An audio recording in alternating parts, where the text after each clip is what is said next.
we're back. I'm Tomeka Jones, and you're watching Flawless Conversations on Now Media Television. Are you ready? Let's go.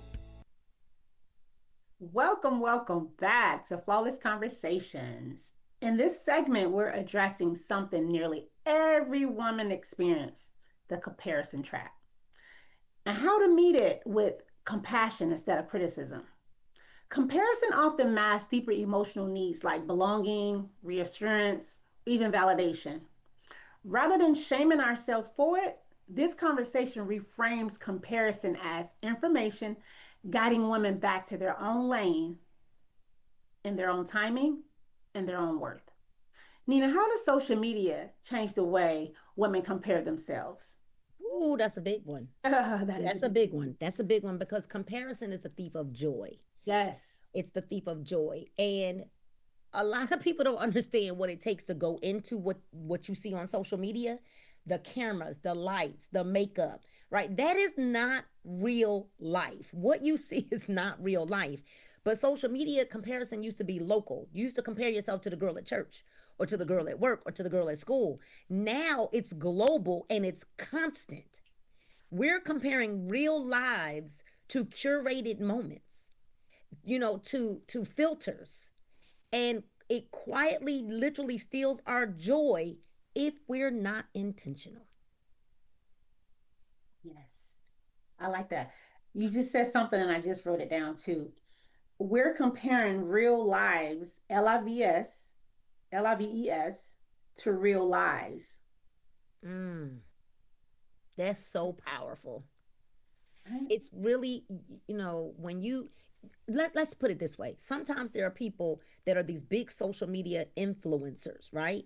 And Mhm. Tamika, you don't know that they living in a little room, and all Mm. they got is this one wall behind them, and on the other side of the wall they might have a little studio apartment. I'm not speaking down against anybody having a studio apartment, but what I'm saying is you're thinking that this person is this multi-millionaire and they just put a lot of money into the wall behind them, and they might be living in a studio apartment barely making ends meet, and on the other side is their little table where they eat and all of that. So you cannot get caught up in what you see curated on social media, and now you are comparing yourself to what you think you see. Start Right. following people who show you all of their life, show you Yes. the good and the bad, Mhm. right? Mhm. There are times I'll show people I don't even have a wig on. Like I don't even have a wig on today. I might have a scarf. Like you gotta follow people who are gonna show you all of them and not just the moments that are the good moments, Yes. the highlight Yes. reels. Yes, and I tell these young women that all the time because I think they struggle the most with this comparison trap, right, on social media, right, and they're spending half of their day scrolling, and then that's where the depression, the Yeah. anxiety, because they're trying to keep up with the Joneses, and the Joneses don't exist, right? Do you see how many young women are having plastic surgery? And Oh, here's the thing, I'm not speaking against any of the things that we do to want to enhance ourselves, to look beautiful, or whatever the case may be. But young women, I'm talking women in their 30s, 20s, some women that haven't even had children yet. The whole mommy makeover thing was created for women who had multiple kids. Now their breasts were sagging, their buttocks are dragging, and and the thighs and the stomach, and that was created and designed for that, not for just a girl who's in her 20s who just want to look like Nicki Minaj. And so I want you to think about all of what social media has done to especially these young girls that are going to have plastic surgery on their faces.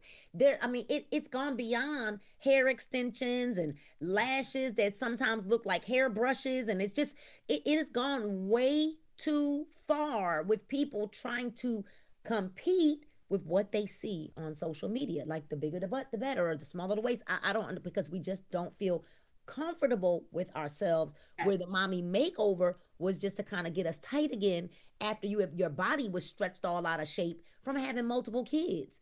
The whole, now it's a trend. Now it's a trend, to have this snatched waist and a big booty, and that doesn't define who you are. it doesn't. It doesn't. That's why everything starts with the goes back to the mindset, shifting these how we see ourselves Right. internally first, right? So Internal. work on yourself inward, then everything will be pushed out. outward, right? Well, So a I tree is told you, known by the fruit that it bears. So hey, let's we go. can see. Let's Doesn't go. matter what you look like on the outside if your inside is corrupt. Ah, say it again. Say it again, Right? Nina. It doesn't matter what we look like on the outside if the inside is corrupt. It's ugly, right? Yeah, Right. because that comparison thing is it's often a search for reassurance. Yes. That's what comparison is. It's like asking, "Am I okay? Am I enough? Am I behind?" And you start thinking about all of those things, you'll be in a caught in a maze, trying to find yourself Mhm. by comparing yourself to what you think you see. That's the key. It's what you think you see. It's not really what you see. Perception. Right. Yeah. Right. And you answered the next question, the emotional part of it. What emotional need is comparison trying to meet? And like you said, um, the validation. Am I enough? Right. You're Enough. Right. constantly seeking valid. And what happens with now you're in a relationship, right? And if that man or woman is not constantly validating you, Mm. now you're in trouble because you need your ego stroked often because you need them. Am I pretty? Am I them? Do I look nice? And yeah, granted, every woman wants to hear that she looks great, right? She look pretty, but I can look in the mirror and tell myself I look great too, Day long. All day long. Yes, ma'am. right?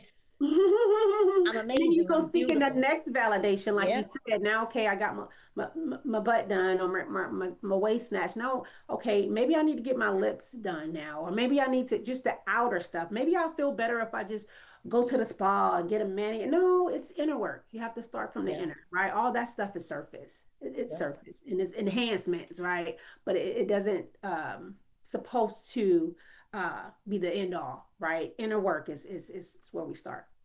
There's a great book that I read that would help a lot of people who feel like they're stuck in this place. What do you say? What do you say to yourself when you talk to yourself? Mm, That okay. self talk is so important. It And I is. might be off one of the words or two, but look it up. What are you saying to yourself when you're talking to yourself? That book was very transformative for me. Okay. Okay. Okay. Mhm. Good stuff. Good stuff. Yeah, because we are our worst critics, right? Yeah. And I also talk about the guards, right? These thoughts that we have, and I also compared to Buckingham Palace, like the guards, they're at Yes. the gate, and they're not moving unless the queen said, "Hey, step aside," right? And we're the queen. We have to tell those guards to step aside. If not, they're gonna stay there. They're gonna stay. Oh, That's I'm good. ugly. I'm fat, or I'm not enough, Right. right? All Right. these things that we make up in our mind Hmm. as to who we are, right? So we have to reframe it and reshift it and Hmm. know that we are a child of God who lives in, Right. right? I'm just so all over the place, but I love it. I just want more of you. Keep bringing this energy Yeah, to this is so good. This is so good. yes. It's really it because I as I was reading the questions, it really took me through my own journey, Yes. and I started to think to myself, wow, I remember when I was a wreck. I was a mess. And that is because we sweep our emotions. We were taught to sweep them under the rug.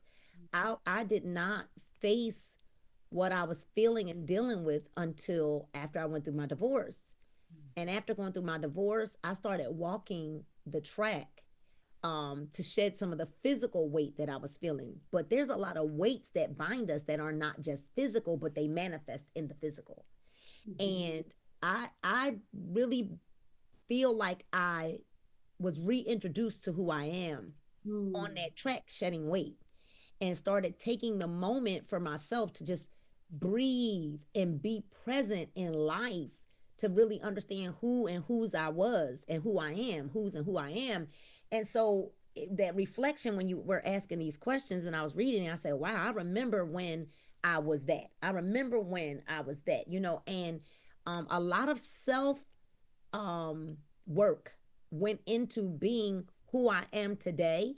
I had to change what I was listening to, who I was talking to, who I was around, what I was reading, what I put in my eyes, before my eyes. There's a lot of things I won't watch because we don't understand that we're being programmed. So like all the housewife drama and stuff like that, I don't watch that stuff. I've never watched it.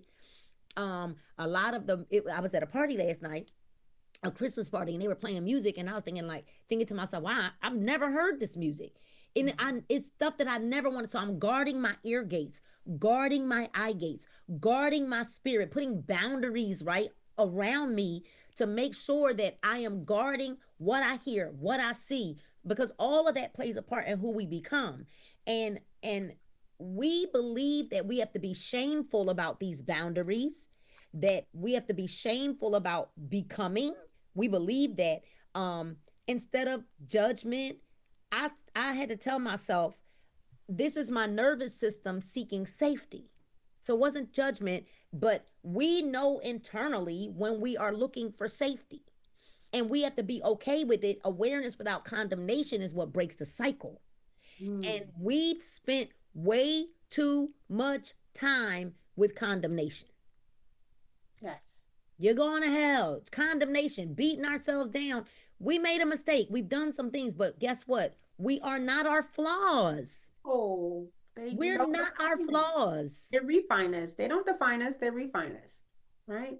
Yes. Mm. Yes, yes, yes. And in that frequency, right? Everything carries a frequency, like you was talking about the music and the shows and stuff, right? You tapping into that frequency, that Yes. energy from this show, and you wonder why everything is chaotic within your home, right? Or at work or Yes. wherever, right? Because that's what you're attracting. You're sitting down watching thoughtless shows that doesn't isn't edifying your soul and helping you grow. Guess what? And you wonder why you're not growing. You're not going to grow, right? Because 100%. you own the wrong frequency. You own AM. You're supposed to be on FM, There you high go. frequency, right?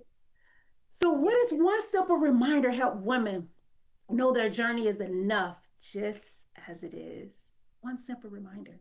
The word of God says that we are fearfully and wonderfully made. And you know why I always reference back to the word of God? And that's whether you're a believer or not. Because I can't argue with what the word says about me. I can't argue with it. The word says that I am fearfully and wonderfully made. The word says that I am created in his image. My path is custom designed.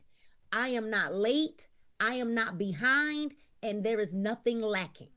And when we understand that, my path, and I want y'all to write that down, say it to yourself. My path is custom designed. I am not late.